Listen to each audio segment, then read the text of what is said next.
Hello and welcome to the Pig and Whistle Tales from Azeroth.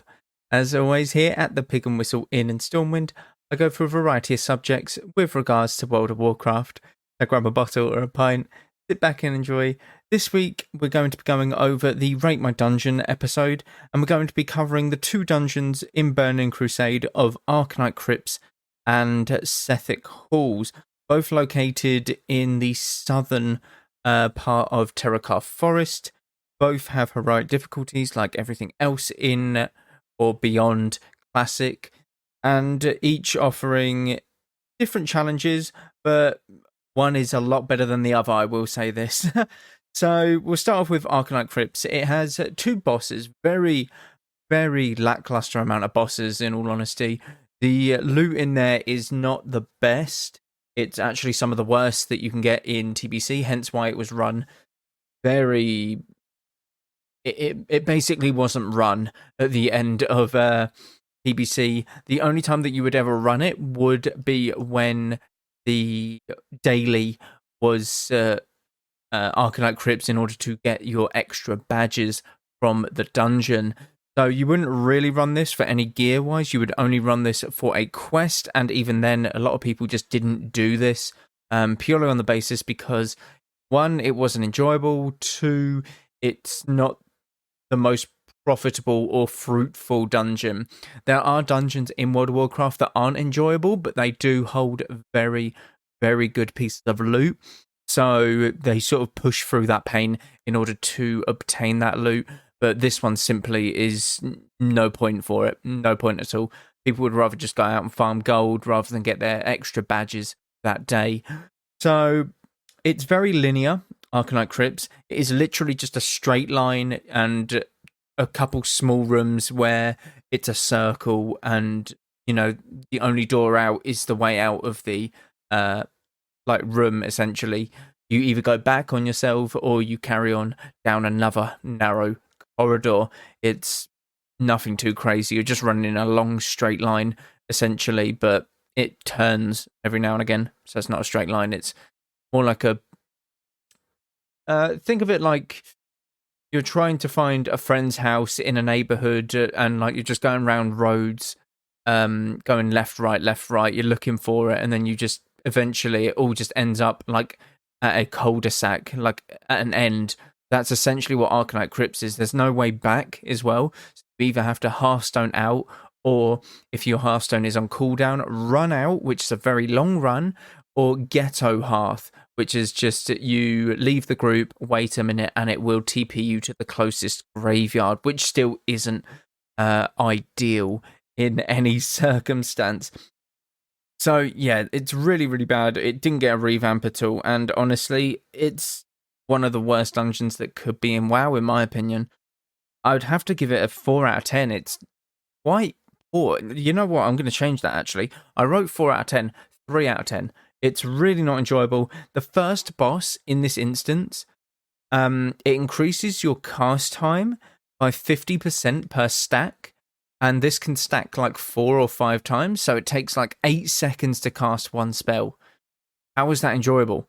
You're literally pressing Fireball for 8 seconds, waiting there. And the thing is that the boss can do like a ability that makes the ground sort of explode and you need to move out of it. So if you're like 3 seconds into your cast and he puts this on you, you have to move, otherwise you will die. Then you have to stop your cast and then recast again another 8-second fireball or something in order to just do a little bit of damage. So melees were very much unhindered by this, but casters just couldn't do anything. That includes healers as well. It wasn't great fun. It's a very poor boss because there's no way around this mechanic to anyone's knowledge. But yeah, that's Arcanite Crypts. Honestly, they needed to have a look at it. It's one that you wouldn't even do like leveling, essentially, because there's no point in it. There is no sort of beneficial or there's no benefit to going in this instance. You can do Mana Tombs, which has more bosses, more ads, so you get more XP, more loot. You have Sethic Halls, the other side of that, which has more bosses, more loot, stuff like that, which I'll be talking about in a sec. And then you have Shadow Labyrinth, which is the highest level. Like, there's a lot better dungeons around that level scale. It's just not profitable or fruitful at all. Sethic Halls, on the other hand, has 3 bosses in its heroic mode, 2 bosses in normal. The heroic mode has its 3rd boss is actually a summon from a druid. So the druid would have to be on a quest line to get his or hers epic flight form. And essentially you get an item that you can utilize to summon this boss. And this boss is Anzu. And this boss is actually still farmed to this day in retail World of Warcraft, purely on the basis because you drop a mount, a really sought after mount called Anzu, and essentially it is the model of the boss, which is really cool. It's really unique.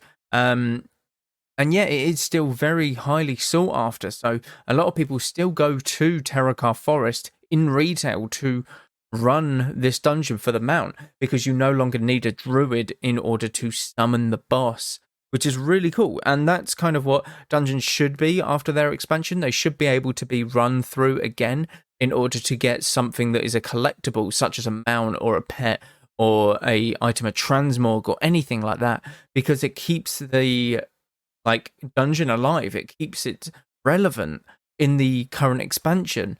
And how many expansions on? Wrath of the Lich King, Cataclysm, Mists of Pandaria, Warlords of Draenor, Legion, Battle for Azeroth, Shadowlands, and now, what expansion are we in? Dragonflight. 8 expansions later, this dungeon is still relevant. How cool is that? That's what they should be. That's what they should be.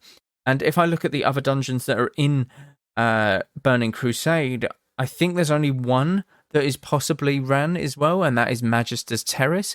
Again, because it has a mount, it is fruitful, it is something that you can go back to and get and utilize forever. It's not a piece of gear that you'll switch out. It is something that you can collect and show off, that kind of thing. So out of however many dungeons are in TBC, probably around 12, 13 dungeons in TBC, 2 of them are sort of a renewable source and still get used to this day. The layout of the dungeon is a bit not as linear. You're still going down like sort of narrow paths and hallways, but you go up a level, you go round. It's not as like just hallways, essentially. You're not going from one hallway to the other. Kind of are, but nowhere near to the extent of Arcanite Crypts. The gear in there is good. The gear in there at max level, when you're first doing heroic pluses, is very good. The staff of Terokkar from the final boss is very good. There's a couple rings off of Anzu himself that are very decent for fresh level 70s. And the first boss drops Librams, which are very, very good for paladins. It didn't get a revamp, but because of its replayability and how much it is still useful in the current game, honestly, I would give it a 6 out of 10. It's something that you don't see. It's something that you don't see, and they should look to do this with every dungeon in the future. Like, they should look forward to how is it going to be replayable? Is it even going to be usable? Some dungeons can't throw a mount in every dungeon, obviously, but maybe you put a pet in there every now and again. You add something to old dungeons just to spice it up, because a lot of people need to see these dungeons. They are part of World of Warcraft. They are history, such as Stratholme, Scholomance. These are part of World of Warcraft and their history, where the games come from. They are, they need some love, in my opinion. And I think if you do fated dungeons, which they're doing the Mythic Plus stuff with Mists of Pandaria and Warlords of Draenor and stuff like that.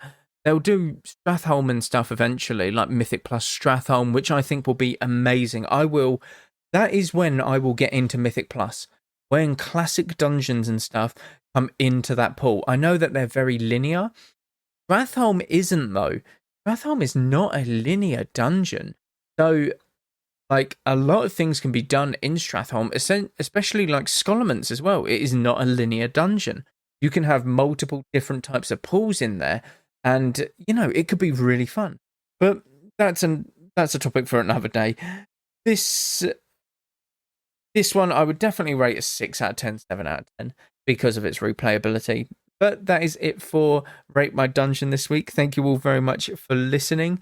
Please make sure to check out the Twitch. I will be going live today at 7 GMT, 8 CET. If you ever want to catch up on the Twitch, you just check it out down below. The link is down there. Thank you all very much for listening once again, and go with Valor, friend. Goodbye all.